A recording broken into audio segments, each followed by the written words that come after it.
Magandang hapon po ng Biyernes Santo sa ating lahat. Kung may doktor kaya doon sa pinagpakuan o dausan ng pagpatay kay Jesus, ano kaya ang idedeklara ng doktor na cause of death o ang dahilan kung bakit namatay si Jesus?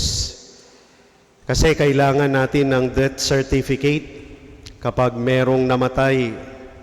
Ano kaya ang ilalagay ng doktor sa death certificate ni Jesus? Siguro isipin natin, una, baka loss of blood dahil simula nung siya ay bugbugin, dinudugo na siya eh. Sinuksukan ng koronang tinik, dumugo ang ulo niya. Pinaghahampas ang likod niya, tinusok ang kanyang tagiliran. So baka loss of blood. O baka naman pwede ring internal bleeding. Kasi nga talagang bugbog sarado ang katawan ni Jesus. Baka yung pagpukpok sa ulo niya ng tambo, baka merong nag-blood clot sa kanyang ulo. Baka internal bleeding. O baka pwede rin namang dehydration. Kasi siya mismo ang nagsabi, nauuhaw ako. Nauuhaw ako. Kaya baka talagang tuyong-tuyo na, hindi lang ang kanyang lalamunan, kundi ang kanyang buong katawan. Kaya dehydrated na siya. At pwedeng mamatay ang tao sa dehydration. Kapag tayo ay hindi nakakainom ng tama, hindi nakakainom ng sapat, pwede tayong mamatay sa dehydration. Pero ano nga ba ang kinamatay ni Jesus? At napakaganda ng sinabi ni Bishop Sok. Isa lang ang dahilan ng cause of death ni Jesus. Namatay siya dahil sa pag-ibig. Ang cause of death ng Panginoong Yesus ay dahil sa tindi ng kanyang pagmamahal. Hindi dahil naubusan siya ng dugo. Hindi dahil dinugo ang ulo niya sa loob. Hindi dahil dehydrated siya, kundi dahil sa tindi ng kanyang pagmamahal. Kaya isang napakagandang alaala sa atin na ginugunita natin tuwing mga mahal na araw,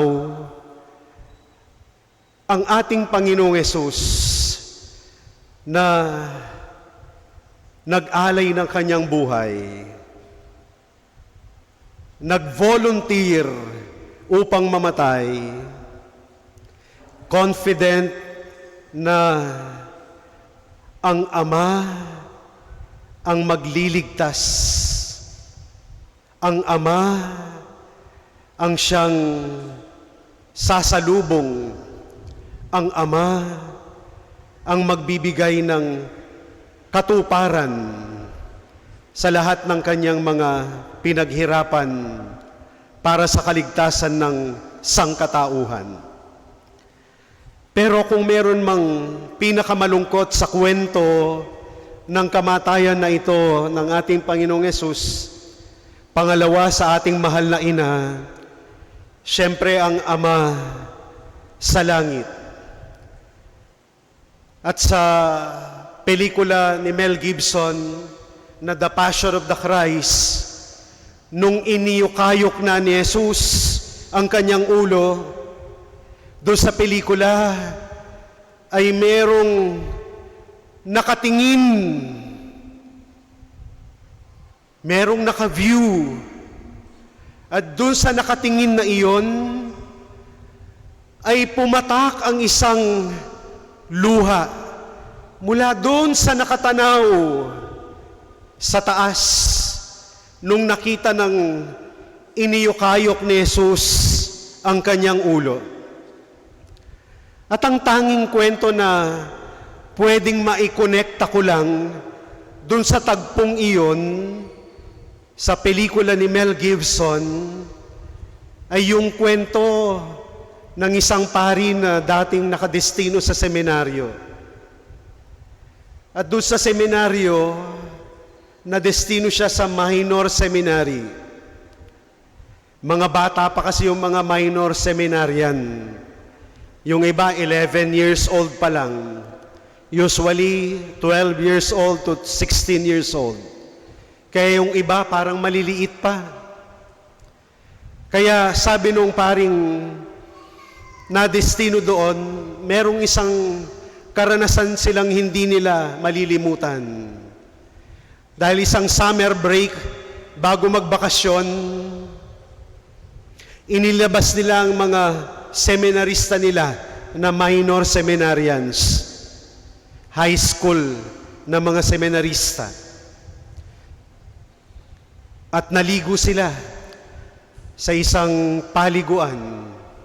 Masaya sila na naligo, naglaro, nagkainan, nagkwentuhan.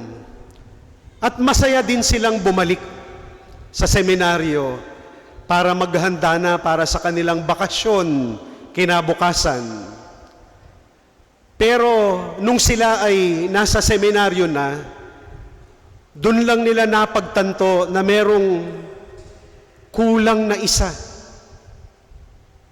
Merong nawawalang pinakamaliit first year high school nila.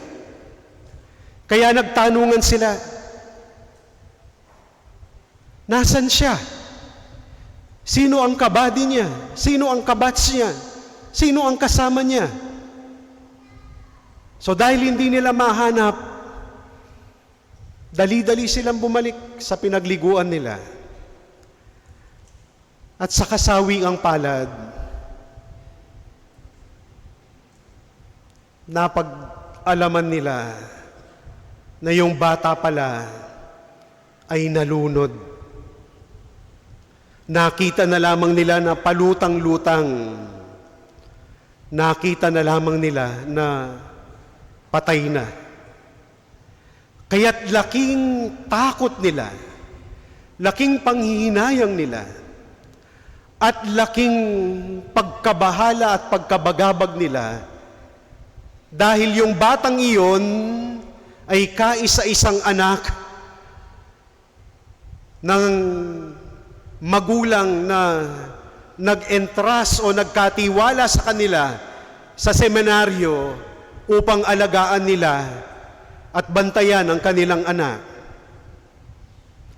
Kaya wala silang ibang choice kundi puntahan kaagad yung magulang at ipaalam ang masamang balita. At siyempre dahil masamang balita, halos mahimatay ang mga magulang at hindi matanggap ang nangyari sa kanilang anak na inaakala nilang magiging safe, inaakala nilang magiging maganda ang buhay at kinabukasan ng kanilang anak sa seminaryo. At napakalungkot ng mga araw.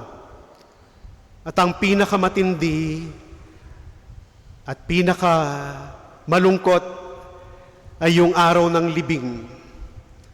Hindi alam nung pari kung ano ang sasabihin niya sa kanyang homily.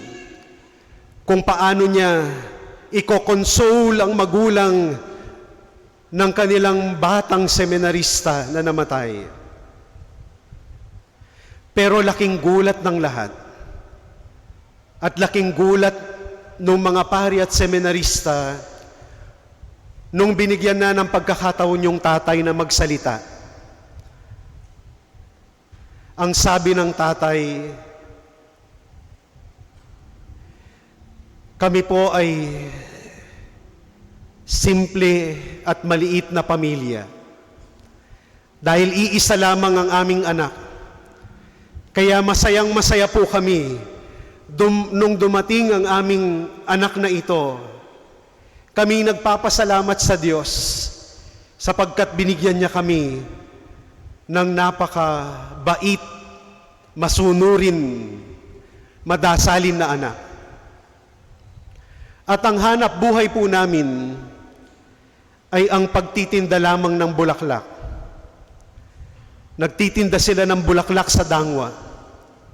At ang sabi ng tatay, sa tuwing dumarating po ang mga bulaklak galing sa Baguio, bago po kami magbukas, pinipili ko ang pinakamahal, pinakamabango, pinakamagandang bulaklak.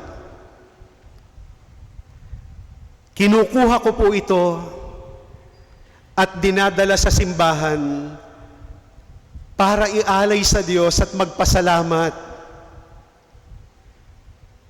sa bagong araw at sa bagong kikitain namin sa mga bulaklak na ito. Araw-araw, darating ang bulaklak, pipiliin ko ang pinakamaganda, pinakamahal, at pinakamabango. Dadalhin ko sa simbahan at iaalay ko sa Diyos. Pero sa araw na ito, sabi ng tatay, ito na siguro ang pinakamasakit na pag-aalay ko sapagkat hindi ko pa pala naibigay, naialay ang pinakamahal, pinakamabango, pinakamagandang bulaklak. Pero kahit napakasakit, kahit napakalungkot, kahit hindi namin matanggap ng asawa ko, sa araw na ito, sa simbahang ito, kung saan ako nagpapasalamat sa Diyos, hiniaalay ko na ang pinakamahal, pinakamabango, pinakamagandang bulaklak, ang anak ko. I offer to the Lord the most beautiful, the most fragrant, the most expensive, my son. Mga minamahal na kapatid, inialay ng Ama ang pinakamamahal, pinakamabango, pinakamaganda, ang kanyang anak. Inialay din ni Jesus ang pinakamahal, pinakamabango, pinakamaganda, ang kanyang katawan at dugo.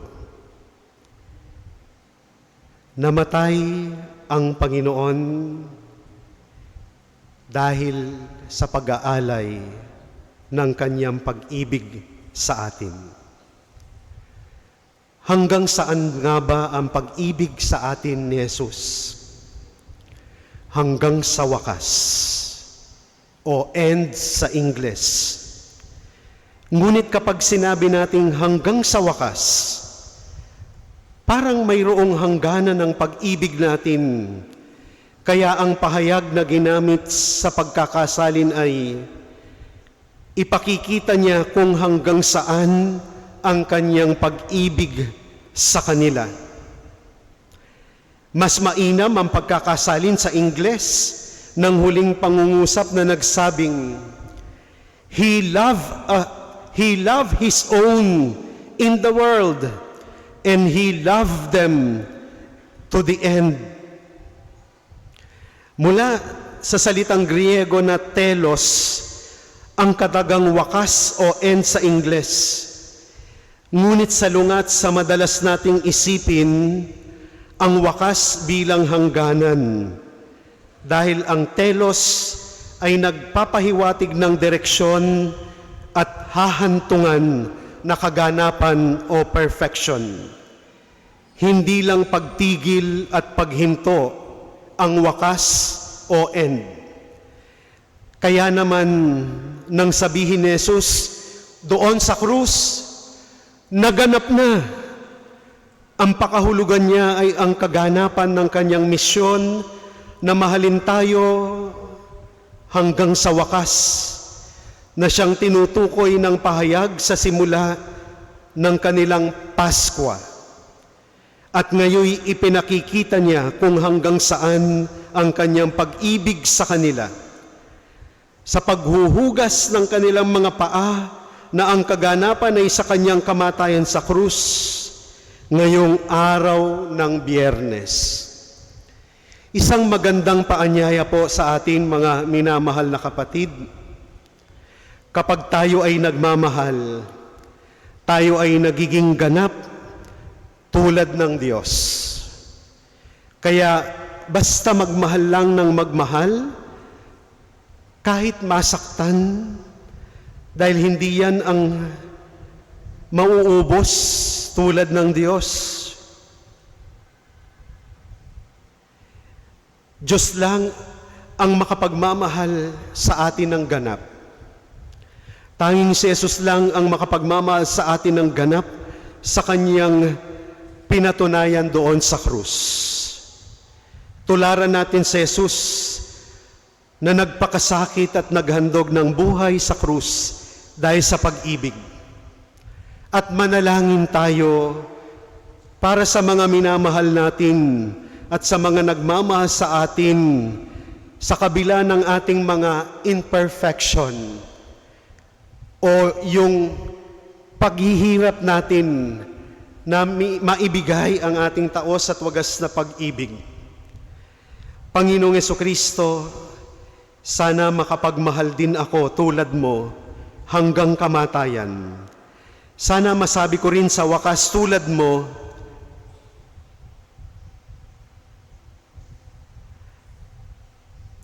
naialay ko na ang lahat.